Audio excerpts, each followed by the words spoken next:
2023 की UGC guidelines में एक व्यापक और समावेशी नजरिया अपनाया गया था। उस दस्तावेज में स्पष्ट रूप से किसी भी छात्र के खिलाफ होने वाले भेदभाव को अपराध की श्रेणी में रखने की बात कही गई। उसका मतलब यह था कि न्याय का दरवाजा जो है वो सबके लिए खुला था। सुरक्षा किसी जाति की मोहताज नहीं थी।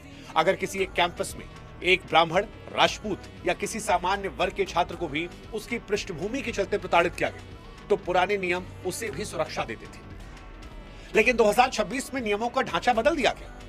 अब यूजीसी क्लॉज 3 को अगर आप ध्यान से देखेंगे तो यहां पर मैंडेटरी कॉम्प्लायंस यानी अनिवार्य रूप से लागू करने की बात बताई गई। इसका मतलब यह है कि विश्वविद्यालय प्रशासन के पास कोई विकल्प नहीं बचा है। उन्हें बिना किसी प्रारंभिक जांच के केवल शिकायत के आधार पर त्वरित कार्रवाई करनी। यह त्वरित कार्रवाई सस्पेंशन भी हो सकती है, वरना संस्थान की मान्यता या फंड पर खतरा आ सकता है। 2026 के नियमों में एनी कास्ट जैसे समावेशी शब्दों को हटाकर फोकस जो है वो केवल SC ST, OBC, women, PWD पर शिफ्ट कर दिया।